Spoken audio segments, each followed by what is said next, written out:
welcome to what is technically our third in-hand video.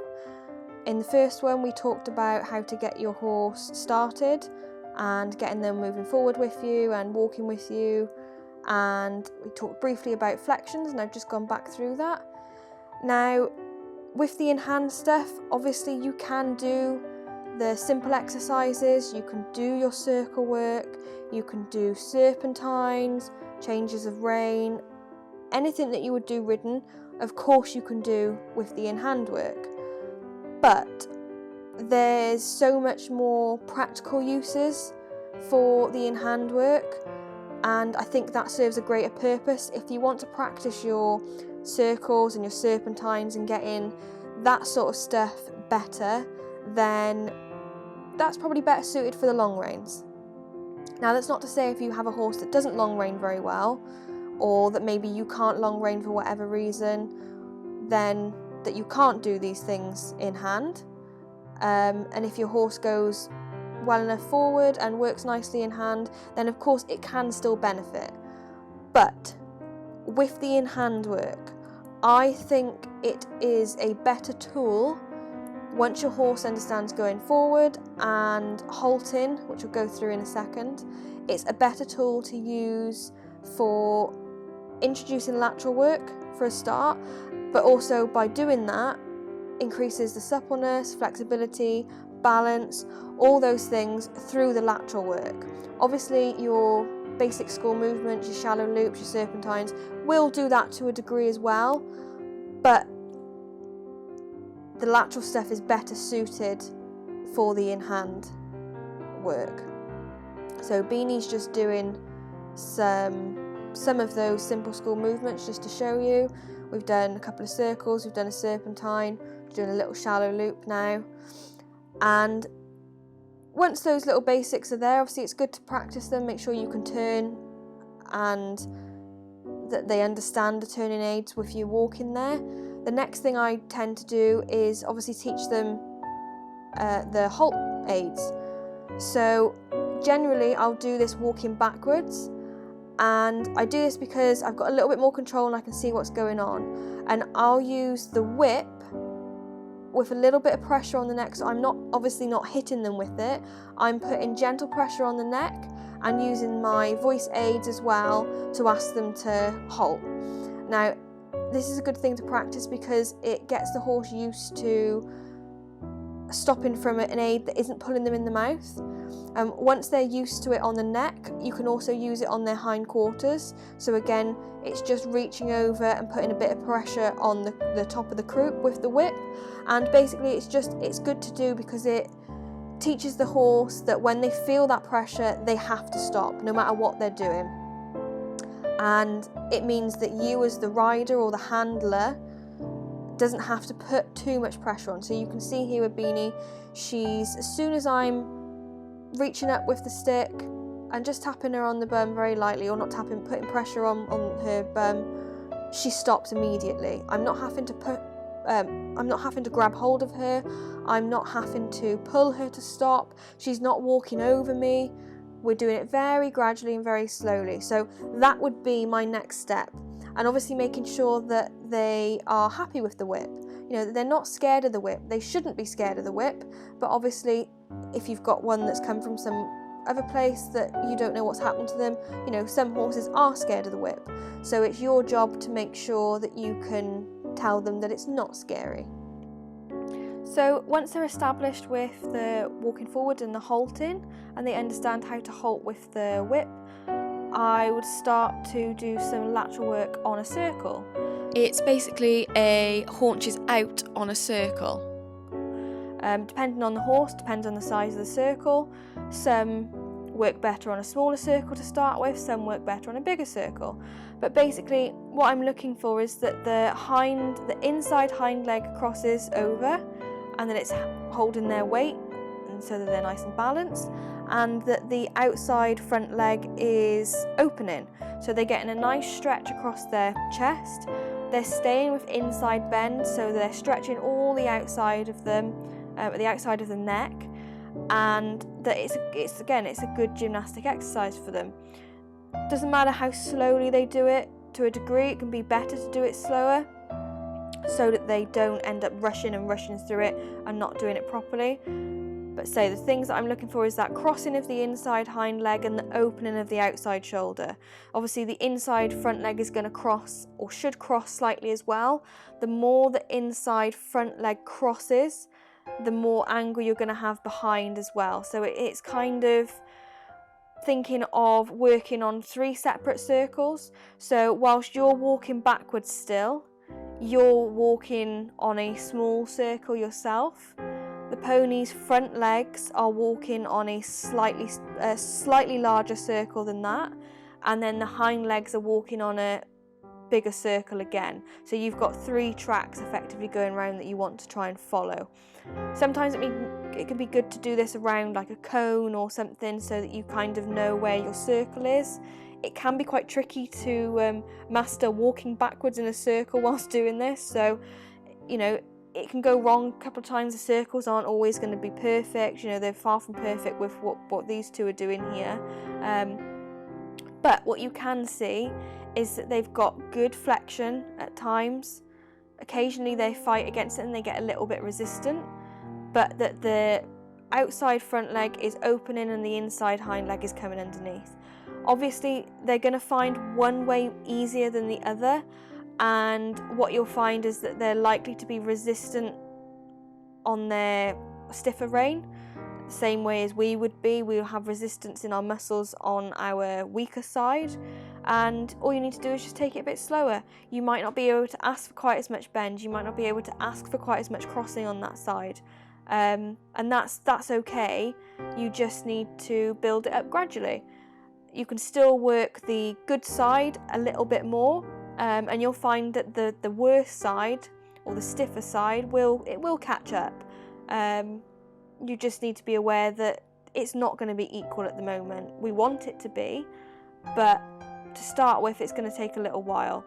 So I'm also using a whip, a long sort of dressage whip or schooling whip, whatever you want to call it, and basically all that's doing is it's acting as an extension of my hand, or if you want to think of it, it's acting as my leg, as if I was riding. And it just means I can precisely ask them to take the leg over a bit more. I can ask for a little tap on the hindquarters, a little tap on the stomach, on the rib cage if they're not quite bending through. It gives me that precision to ask them, or to instruct them basically, to put their legs exactly where I want them to. And obviously I'm still using it for asking them to stop and to halt. Now they might not do that immediately while doing it on a circle, even if you've got it down really well on the straight lines, because it's a little bit different and you're asking them in a slightly different way. So don't worry if you think, oh, they're not stopping now and they were stopping earlier. It's not the end of the world. Say just those little taps and release and taps and release, and it's being mindful of when you're doing those aids, the same as you would do if you ride. If you're asking them to come over when the inside hind leg, for example, is on the floor, then she can't put it anywhere, the horse can't put it anywhere. You obviously want them to bring it over and across, so you need to be asking for that movement as the hind leg comes off the floor. There's no point keep nagging and nagging and nagging, but what you will find is at the beginning you do need to ask a little bit more, maybe not so much with something that's quite sensitive, but as you go on and they obviously understand the aids better, you'll find one little tap is enough, and the same with the bend, is a little vibration will be enough. You might find that every couple of strides you have to give a little vibration to keep them soft and to keep that flexion to the inside, and the same with a stick. Every couple of strides to start with, you might find you've got to encourage that inside hind leg across, and say that's absolutely normal. You're teaching them something, so you need to hold their hand a little bit more at the beginning than you would do with a more experienced horse. So as they get more accustomed to it and they understand what you're saying, then obviously the less you need to use, and that goes for anything. Less is always more, but it's about using as little as possible but as much as necessary, and aiming for it to get lighter and lighter or softer and softer every time. As they get more supple, you'll find, say, that stiffer rein should develop better, and they'll get more even, they'll get more balanced on both reins, they'll be able to get into their corners better and little things like that, because they'll be able to, say, balance themselves, they've got that flexibility, they're not relying on putting all their weight on their inside legs. Their outside legs can now take a bit of weight, which means they're not going to fall in or want to be crooked or bend the wrong way. So any of those, if you're struggling with any of those things, you know, especially crookedness and falling in, this is the place to start to correct that. Still a long way off, but it's the stepping stones of getting them to understand inside bend and how to use their body to carry themselves, and getting them to understand that they don't need to fall in and put all their weight on their inside shoulders. So it's a good place to start, but just taking it again step by step. You'll see when they're doing a couple of steps correct, I'm then asking them to stop and giving them a pat and a little break before we go on again.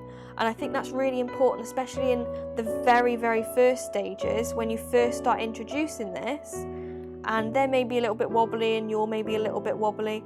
If you get one step over and you get a nice big crossing with the hind leg or some good opening through the outside shoulder, you can ask them to stop by using that stick on either their neck or the hindquarters, and giving them a scratch or a pat and a little reward, letting them have a stretch, and then going again. Try not to drill it and do it loads and loads of times, although I've compiled these clips so it looks like I'm not doing anything else. I'll do a couple of these exercises, then I'll go and walk straight for a minute or give them a stretch, or go and do a slightly different exercise, and then I'll come back to it. So don't constantly go round and round and round and round. And don't forget as well, obviously, anything you do on the left rein, you need to do on the right rein. I would start with the easier rein, same as I said with the flexions. Obviously start the way that's easier for them, that's more beneficial to them. You can get them moving, get the suppleness going, and then once they're warmed up, you can ask them to try the more difficult side. So those would be the things I would move on to next and would start doing with the in-hand work. The reason that we still do this movement backwards at the moment is that you give the horse more space. You're not walking into the horse's space and causing them to sort of stutter in their footsteps. You're allowing them to cross and to open a lot easier than if you were still walking forwards with them. And it definitely works better. I've done both, and this is the preferred way I like to do it. Doesn't mean you can't do it the other way, and if you want to see the other way, I can always go through it and even go through the differences and show why I think this way's better. But it also means, well, you can keep an eye on what's going on a bit easier in the start, which when you're getting into it and you're starting to, you know, get the feel for it, it can be good to be able to see what's going on, and that'll help with you being able to time your aids and all those little precision things. If you can't see and you're trying to walk forward and look backwards at the same time, it can get a little bit fiddly. And say, until maybe you've got to grips with it a little bit and your horse has got to grips with it a little bit, I think this is maybe the easier place to start. So what we'll look at next time is a couple of little exercises that can come out of this work, which would be going from this exercise into a leg yield, which is quite a nice exercise for them, and also going from this exercise into a turn on the haunches, almost a small pirouette if you want to think of it like that, or a big pirouette really, and getting them still with flexion to the inside, but getting them to move their shoulders around their quarters rather than their quarters around their shoulders like they're doing at this exercise. So the next session we'll look at those two exercises, and then maybe in the session after that we'll look at how you can start introducing what you're doing in hand to the ridden work.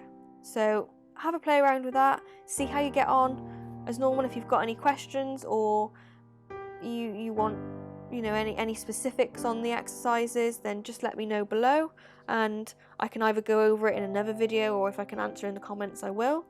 And we'll see you next time for the next one.